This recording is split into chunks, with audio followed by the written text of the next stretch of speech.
बार फिर आपका अपने चैनल पर उसी पुराने अंदाज की तरह स्वागत है आपके अपने एडी केमिकल पॉइंट पर। और आप आ चुके हैं केमिकल रिएक्टर्स की जो टाइप्स चल रही है, श्रृंखला चल रही है, उसकी आज लास्ट वीडियो है। ये कहते हुए मुझे बेहद खुशी हो रही है कि ये लास्ट वीडियो रिएक्टर की टाइप्स की है। अभी तक आपने पढ़ा टाइप्स ऑफ रिएक्टर, रिएक्टर क्या होता है ये पढ़ा, फिर आपने बैच टाइप रिएक्टर पढ़ा, फिर आपने क्या पढ़ा, सीएसटीआर पढ़ा, फिर आपने प्लग फ्लो रिएक्टर पढ़ा, और आज उसी में लास्ट जो है प्लग बैक रिएक्टर। और प्लग बैक रिएक्टर भी मैंने पढ़ा रखा है, लेकिन उसका एक और पीबीआर इसको बोलते हैं, प्लग बैक रिएक्टर का, और जिसको पैक बेड रिएक्टर, माफ करिएगा पैक बेड रिएक्टर, उसी का एक और सुधरा हुआ रूप जो हम पढ़ेंगे FBR, फ्लूइडाइज्ड बेड रिएक्टर। तो आज इसी की चर्चा करेंगे। अगर आप हमारे इस चैनल पर नए हैं तो आपको बता दें, यह जो आपका चैनल है ये प्योरली केमिकल इंजीनियरिंग का कंटेंट प्रोवाइड कराता है। किसका? केमिकल इंजीनियरिंग का कंटेंट प्रोवाइड कराता है, और इस पे केवल आपका प्योरली केमिकल इंजीनियरिंग से सब्जेक्ट मिलेगा। ठीक है, आने वाले टाइम में सुधार हो सकता है कि बहुत सारी इंजीनियरिंग इस पे मिल सकते हैं कंटेंट। अभी फिलहाल में आपको केमिकल इंजीनियरिंग से कंटेंट मिलेगा। तो चलिए शुरू करते हैं FBR, फ्लूइडाइज्ड बेड रिएक्टर। आखिर क्यों पढ़ते हैं FBR? क्या जरूरत पड़ी इसकी FBR की? जब सेम काम सेम वर्क हमारा पैक्ड बेड रिएक्टर कर रहा था तो फिर FBR की जरूरत क्यों पड़ी? सबसे पहला क्वेश्चन ये उठता है। तो पहले इसको जानेंगे फिर आगे चर्चा करेंगे। ठीक है, चलिए। और आपको बता दें, अगर आप अभी भी नए हैं हमारे इस चैनल पे, तो इस चैनल पे जो भी चीजें पढ़ाई जाती हैं उसका डिस्क्रिप्शन में नोट्स दिया जाता है। और आज से एक और नया सुधार किया गया है, वो ये कि वह नोट्स अभी तक हिंदी में प्रोवाइड होती थी, अब हिंदी का नोट्स अलग, और साथ ही साथ इंग्लिश में भी नोट्स आपको दिया जाएगा। तो चलिए, हम क्या बोले कि FBR क्यों पढ़ा जाता है? जब पैक्ड बेड रिएक्टर था, और सेम पैक्ड बेड रिएक्टर की तरह दिख रहा है आपको, अभी आप ये चीजें भूल जाइए, ये सेम आपको पैक्ड बेड रिएक्टर की तरह दिख रहा है, कैटलिस्ट भी सेम दिख रहा है, तो क्या जरूरत पड़ी? ठीक है, पहले समझते हैं FBR क्या होता है। ठीक है, लेकिन माफ करिए, सबसे पहले ये पढ़े FBR की जरूरत क्यों पड़ी। देखिए, जब हम पैक्ड बेड रिएक्टर पढ़ रहे थे, क्या पढ़ रहे थे? Packed bed reactor. तो उसमें हमने क्या देखा था? पैक्ड बेड रिएक्टर में हमने ये देखा कि ऐसे कुछ हमारा सिलेंड्रिकल शेप का था। ठीक है, ये आपका डिस्ट्रीब्यूटर प्लेट था, डिस्ट्रीब्यूटर प्लेट था, और इसके अंदर आपकी कैटलिस्ट थी। क्या थी? कैटलिस्ट थी। ओके, और ये डिस्ट्रीब्यूटर प्लेट के सहारे टिकी हुई थी, और इसमें आपके नंबर्स ऑफ गैप्स थे, इसकी वजह से हमारा रिएक्टेंट अंदर जाता था। तो हमने ये देखा कि पैक्ड बेड रिएक्टर में जो हमारा टेम्परेचर था उसको हम आसानी से कंट्रोल नहीं कर पा रहे थे। क्या कर रहे थे? आसानी से नहीं कंट्रोल कर पा। क्यों नहीं कर पा रहे थे? क्योंकि यहाँ पे जॉकेट तो लगी थी, ये कूलिंग तो हम देते थे, लेकिन ये केवल यहाँ मीडियम और कुछ यहाँ तक के टेम्परेचर को, लेकिन इसके बीच में नंबर्स ऑफ सॉलिड कैटलिस्ट थे, इसके अंदर हमने अच्छे से पैकिंग करते थे, तो जिसकी वजह से यहाँ पे जो टेम्परेचर होता था वो एक्सपेंड करता था, और वह जो आप कूलिंग देते थे वो उतनी कैपेबल नहीं थी जो कि उसको कंट्रोल कर सके, क्योंकि सॉलिड कैटलिस्ट था और एक दूसरे के बिल्कुल पास पास में हुआ करता था। तो वो जब बोलते ना, सॉलिड की अपनी काइनेटिक एनर्जी होती है, जब क्या होता है उसको वाइब्रेट होता था, जब वो टेम्परेचर पाता था तो वो एक्सपेंड करता था, और उसको हम इतनी आसानी से कंट्रोल नहीं कर पा रहे थे। आई बात समझ में? तो ये एक रूप था जिसके लिए हमें FBR लाना है। दूसरा हम बता दें इसको क्यों लाना पड़ा। एक तो ये हो गया आपका। दूसरा हमने ये देखा कि जो इसमें अंदर कैटलिस्ट था, जो सॉलिड फॉर्म में कैटलिस्ट था, वो एक टाइम के बाद जब उसकी कैपेसिटी यानी स्ट्रेंथ जब उसकी कम हो जा रही थी, रिएक्शन कराने के लिए कम पड़ जा रही थी, तो हमें दोबारा कैटलिस्ट रीजनरेट करने के लिए प्लांट को स्टॉप करना पड़ता था। ये हमारी एक प्रॉब्लम थी, तो हमें प्लांट को बंद करना पड़ता। इसके लिए लाया गया FBR। दो चीजें आपको समझ में आई। तीसरी सबसे इंपॉर्टेंट बात, जब टेम्परेचर कंट्रोल हम आसानी से नहीं कर रहे थे तो इसके अंदर जनरेट हो रहा था क्या? Hot spot. हॉट स्पॉट की वजह से क्या होता है? कैटलिस्ट की स्ट्रेंथ कम हो जा रही थी। तीसरी आपकी डिसएडवांटेज इसको देश में देखने को मिल रही थी। चौथी डिसएडवांटेज क्या थी?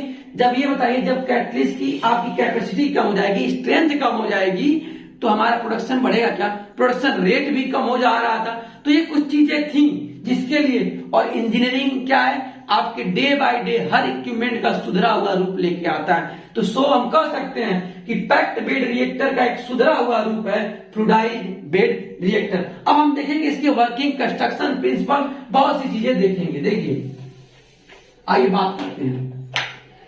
What is FBR? पहला कंटेंट, फ्लूइडाइज्ड बेड रिएक्टर क्या होता है? Fluidised bed reactor nothing, same आपका पैक्ड बेड रिएक्टर की तरह है, इसमें कुछ एक्स्ट्रा इक्विपमेंट लगाते हैं, ध्यान से देखिए। फ्लूइडाइड बेड रिएक्टर एक ऐसा रिएक्टर है जिसमें सेम 3 प्रकार की कैटलिस्ट की हम क्या करेंगे, डिजाइनिंग करेंगे, स्फेरिकल, सिलेंड्रिकल और रिंग। उसमें से किसी भी एक आप शेप का डिजाइन कर सकते हैं। इसमें भी सेम, अगर आपका कोई रिएक्टेंट गैस के फेज में, याद रखिए यह जो रिएक्शन कराया जाता है वो हेट्रोजीनियस रिएक्शंस के लिए। हेट्रोजीनियस रिएक्शन क्या होता है? हेट्रोजीनियस रिएक्शन वह रिएक्शन होता है जिसमें जो भी रिएक्टेंट होंगे उसमें कोई एक रिएक्टेंट ऐसा होगा जिसकी फेज या तो गैस होगी तो दूसरा लिक्विड होगा, अगर एक लिक्विड होगा तो दूसरा गैस होगा। अगर दोनों गैस है तो उसमें जो कैटलिस्ट होगा वो सॉलिड फॉर्म में होगा। आई बात समझ में? ओके। इसमें अगर गैस है तो बॉटम से देंगे और अगर लिक्विड है तो हम टॉप से इंटर कराएंगे। क्या कराएंगे? अगर लिक्विड है तो हम टॉप से इंटर कराएंगे। ओके। अगर हम बात अभी यहाँ पे गैस के लेके चलते हैं, दो रिएक्टेंट को हम आपस में मर्ज कराते हैं तो इसमें क्या होता है? फ्लूइडाइड होता है। क्या है? FBR, मतलब नाम से ही देखिए। आखिर आप यहाँ पे एक बात और क्लियर होगी कि इसको फ्लूइडाइड क्यों कहा गया। इसको फ्लूइडाइड इसलिए कहा गया कि हम यहाँ पे जो आपका गैस होता है उसको फ्लूइडाइड कराते हैं। फ्लूइडाइड वहां पे भी कर देते, वहां पे भी गैस का ऊपर अपवर्ड डायरेक्शन जाता था क्योंकि गैस की टेंडेंसी यही होती है अपवर्ड डायरेक्शन में। लेकिन वहां पे क्या था, जो कैटलिस्ट था ना वो फिक्स था, वो कैटलिस्ट मूव नहीं कर रहा था। और यहाँ पे सेम अपोजिट हो जाएगा कि जो कैटलिस्ट होगा वो फ्लूइड की तरह बिहेव करेगा, एज ए फ्लूइडाइड होगा, मतलब वो अपवर्ड डायरेक्शन में जाने की कोशिश करेगा। और एक ऐसी वेलोसिटी पे हम ले जाते हैं उस कैटलिस्ट को जिसको हम मिनिमम वेलोसिटी भी बोलते हैं। ऐसे वेलोसिटी पे ले जाएंगे कि जो हमारा कैटलिस्ट है वो क्या होगा, अपवर्ड डायरेक्शन में मूव करेगा। लेकिन कुछ अपना चूंकि उसकी mg वेट भी लग रहा होगा ग्रेविटी की वजह से, तो पूरा टॉप पे ना जाके, लेकिन ये क्या है, अपवर्ड डायरेक्शन में मूव करता रहेगा। ये ऐसे ये वाला चीज यहाँ पे आता रहेगा। ठीक है, मतलब इसके अंदर जितने सारे कैटलिस्ट होंगे सॉलिड फॉर्म में, याद रखिए कभी भी फ्लूइडाइड बेड रिएक्टर में या पैक्ड बेड रिएक्टर में जो कैटलिस्ट होगा वो सॉलिड फॉर्म में ही होगा। ये कॉन्सेप्ट आप अपना क्लियर रखिएगा। ठीक है, ओके। तो हम क्या करते हैं, इस जो कैटलिस्ट को हम क्या करते हैं, मूव कराते रहते हैं। ठीक है, आई बात समझ में? ओके। अब ये जब मूव करता है तो इसके अंदर हम रिएक्टेंट भी भेजते रहते हैं, जैसा कि आप देख रहे हैं ये रिएक्टेंट ऐसे जाता रहेगा इसके अंदर। तो आप देख रहे हैं ना, अब इसमें मिक्सिंग अच्छे से होगी। अगर मान लीजिए कोई रिएक्टेंट यहाँ मिक्सिंग अच्छे से ना हो पाया या कैटलिस्ट यहाँ वेरी कर गया तो यहाँ आके उसको पकड़ लेगा, यहाँ आके उसको पकड़ लेगा, मतलब या कहीं ना कहीं आके वो कैटलिस्ट उस रिएक्टेंट से मर्ज होगा ही होगा। और जब कैटलिस्ट रिएक्टेंट से मर्ज होगा तो रिएक्शन रेट आपकी बढ़ जाएगी, क्योंकि कैटलिस्ट की प्रॉपर्टी यही है, या तो रिएक्शन रेट को बढ़ाए या तो रिएक्शन रेट को घटाए। अगर रिएक्शन रेट को बढ़ाता है that is called positive catalyst, अगर रिएक्शन रेट को घटाता है that is called negative catalyst. आई बात समझ में? तो हमने देखा इसके अंदर मिक्सिंग अच्छे से हो जा रही है, और यही पैक्ड बेड रिएक्टर में मिक्सिंग अच्छे से नहीं हो रही थी। अर्थात इसमें जो आपका कैटलिस्ट है वो एक फ्लूइडाइड करेगा, इसीलिए इसको फ्लूइडाइड बेड रिएक्टर बोला गया। लेकिन एक चीज की यहाँ पे और समस्या देखो, वहां पे देखी गई कि एक समय बाद जो इसके अंदर कैटलिस्ट है ना, एक समय बाद वो क्या हो, उसकी अपनी स्ट्रेंथ कम हो जा रही थी, मतलब रिएक्शन की रेट को बढ़ाने के लिए उसके अंदर खुद की जो एनर्जी है वो कम हो जा रही थी। तो उसके लिए हमने क्या किया, एक नया लगा दिया रीजनरेटर। वो क्या करता है ये समझिए, अगर रिएक्शन करने के दौरान हमारे कैटलिस्ट की स्ट्रेंथ कम हो गई, कैपेसिटी कम हो गई उसको रिएक्शन की रेट को बढ़ाने की, तो वो क्या होता है, उसको हम बॉटम से ले लेते हैं। ये अभी बंद रहता है, लेकिन जब लेना रहता है तो हम इसको यहां से खोल के इसको बॉटम से ले लेते हैं। और बॉटम से लेने के लिए, चूंकि अब यहाँ पे बॉटम में कैटलिस्ट तेरा तो आएगा, लेकिन क्या है, सॉलिड फॉर्म में है तो उसकी अपनी ग्रेविटी है तो वो नीचे गिरने लगेगा। इसके लिए हम यहाँ पे या तो पंपिंग करेंगे या कोई गैस देंगे जो इसको यहां तक ले जाए। हाइड्रोलिक लिफ्ट के थ्रू हम इसको ऊपर ले जाते हैं, यहां पे चला आएगा। और यहां पे याद रखिए, अगर जिस प्रकार का कैटलिस्ट है, जैसा उसका डिमांड है, या तो उस कैटलिस्ट में ये बताइए कुछ चिपक गया हो रिएक्शंस के दौरान, जिस रिएक्टेंट को हम रिएक्शन करा रहे हैं वो बार बार अगर रिएक्टेंट कैटलिस्ट से मिलेगा, मिक्सिंग होगा, तो उसके ऊपर कुछ आपकी जैसे बोलते हैं ना चिपक जाता है, ऐसा समझिए।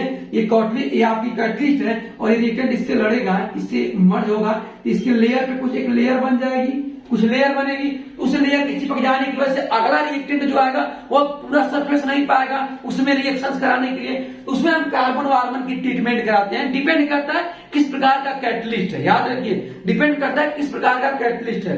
तो उसमें हम क्या करते हैं, रीजनरेटर में जाते हैं, यहाँ पे इसको कोल गैस या कार्बन से हम रिएक्ट करा के उसकी जो भी कैपेसिटी या स्ट्रेंथ कम हो जाता है उसको हम सुधार करते हैं और दोबारा उसको हम इसमें ले लेते हैं। किस में लेते हैं, फ्लूइडाइड बेड में ले लेते हैं। आई बात समझ में। तो आपका रीजनरेटर क्यों लगा होता है, रीजनरेटर इसलिए लगा होता है कि कैटलिस्ट को हम रीजनरेट कर सकें। किससे करते हैं, हाइड्रोलिक लिफ्ट से एक नीचे से गैस देते हैं जो उसकी वेलोसिटी को बढ़ा देता है और उसको वहां पे हम क्या करते हैं, ट्रीटमेंट कर देते हैं किसकी, कैटलिस्ट की, और पुनः उसको हम उसी वेसल में भेज देते हैं। आई बात की इसकी समझ में। ओके, अब एक और यहाँ पे प्रॉब्लम देखा गया।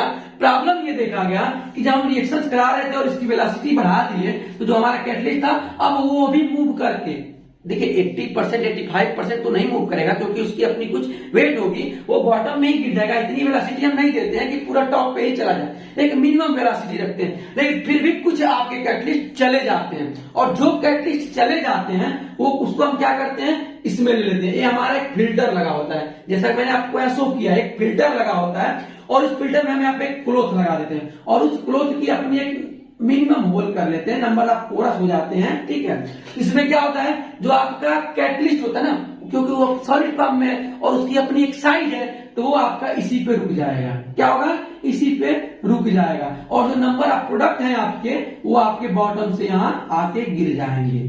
आई बात समझ में। कभी कभी बैकवाश से क्लीनिंग भी कर लेते हैं, अगर कपड़े पे आपके फिल्टर क्लॉथ पे कुछ क्लीन है, डिस्पर्च हो चुका है तो वो क्लीन होके निकल जाएगा, तो प्रोडक्ट हमारा बॉटम से निकल आएगा और दोबारा जो कैटलिस्ट हमारा आया उसको हम यहाँ से चार्ज कर लेते हैं। आई बात समझ में। एक बार और आपको रिकॉल करा रहा हूं, पूरी बात को ध्यान से समझिए अगर फिर भी समझ में नहीं आया। फ्लूइडाइड रिएक्टर क्या है, जैसा कि नाम से मालूम है, व्हाट इज एफपीआर। एफपीआर एक प्रकार का पैक्ड बेड रिएक्टर का सुधरा हुआ रूप है। उसमें हम नंबर ऑफ जो कैटलिस्ट थे जो कि रीजनरेट नहीं कर पा रहे थे उसके लिए लाया गया। आई बात समझ में। इसको एफबीआर क्यों बोला जाए, क्योंकि इसमें जो कैटलिस्ट है वो फ्लूइडाइड हो जाते हैं, इसलिए इसको फ्लूइडाइड रिएक्टर बोलते हैं। इसका हम यूज कहां करते हैं, सबसे इंपॉर्टेंट बात, अभी इसको लास्ट में चर्चा करेंगे, ठीक है।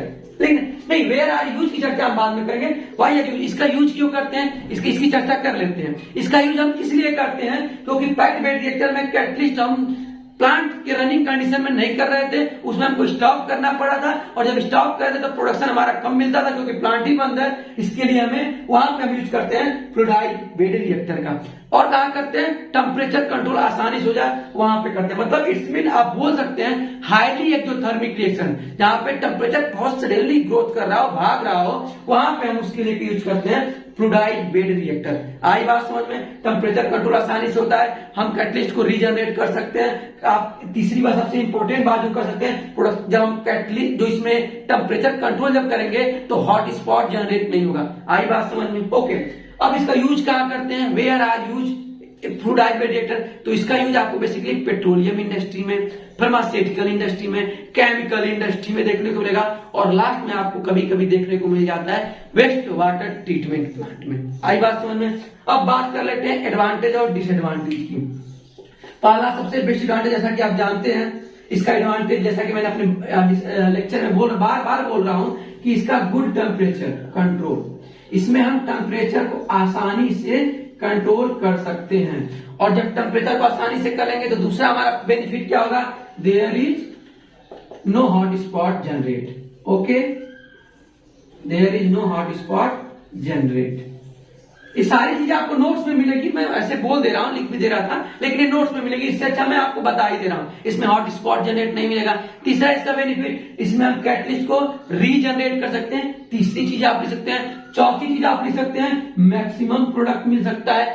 मैक्सिमम प्रोडक्ट क्या होगा, क्योंकि कैटलिस्ट बार बार रीजनरेट हो जा रहा है तो उसका क्या होगा, कैटलिस्ट की अपनी एक स्ट्रेंथ बढ़ जाएगी तो कन्वर्जन रेट भी बढ़ जाएगा, क्योंकि कैटलिस्ट जब बढ़ेगा तो रिएक्शन रेट को बढ़ाएगा और जब रिएक्शन रेट बढ़ेगा तो हमारा प्रोडक्शन का कन्वर्जन ज्यादा होगा, तो ये बढ़ जाएगा। चौथा चीज। पांचवा चीज आप बोल सकते हैं इसमें कि there is no hot spot generate, maximum product, good temperature control. पांचवा, जब आपको मैक्सिमम प्रोडक्ट की आप कन्वर्जन कराना हो वहां पे आप इसको आसानी से कर सकते हैं। मैक्सिमम आपका एक्सोथर्मिक रिएक्शन हो वहां करा सकते हैं, ये आपकी हो चुकी।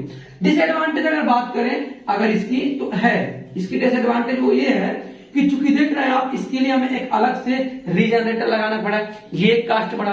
दूसरी इसकी हमें यहाँ पे एक पंप या एक अलग से गैस देना पड़ रहा है, जो इसके अंदर कैटलिस्ट आ रहा है उसको टॉप में पहुंचाने के लिए। ये हमारा एक कॉस्ट हो सकता है, तो ये इसकी कॉस्ट हो सकती है, ठीक है। इसे हम डिसएडवांटेज बोल सकते हैं। आई बात समझ में? उम्मीद करता हूं कि वीडियो का ये लास्ट रिएक्टर जो चल रहा था वो आपको बेहतर तरीके से समझ में आया होगा। अगले वीडियो में आप देखेंगे batch type reactor, CSTR, semi batch, FPR, fluidised bed reactor जिसको बोलते हैं, एफबीआर मतलब आपको fixed bed reactor, packed bed reactor जिसको बोलते हैं। इस सारी चीज को मैं कंक्लूजन करूंगा, इट्स मीन सारे का डिफरेंट निकालूंगा, कौन सा बेटर है, सबसे बेटर कौन सा है, उसके बाद कौन सा है, फिर उसकी एडवांटेज क्या है। यहां से आपकी कॉन्सेप्ट और क्लियर होगी। आई बात समझ में? मतलब बेहतर तरीके से इसका डिफरेंस पढ़ेंगे। तो उम्मीद करता हूं ये जो टॉपिक मैंने डिस्कस किया आपको समझ में आया होगा, और अगर समझ में आया हो तो ये रहा अब आपके फायदे की बात। अब हम करें अपने फायदे की बात, क्योंकि आज के जमाने में ग्रुप कोई व्यक्ति बिना फायदे के कुछ नहीं करता। तो चलिए, हमारा फायदा आपसे बस ये है कि आप मेरे इस चैनल को सब्सक्राइब जरूर करिए। सब्सक्राइब करने की वजह से ये जो आपका चैनल है ये भी ग्रोथ होगा, और जब आपका चैनल ग्रोथ होगा तो आपके अपने इस भाई का भी कुछ नाम ग्रोथ होगा। तो उम्मीद करते हैं आप इस चैनल को सब्सक्राइब जरूर करेंगे, और लाइक करना तो थोड़ा भी मत भूलिए, और शेयर साथ में जरूर करिए। तो मिलते हैं नेक्स्ट वीडियो में। Thank you friend watching my this video.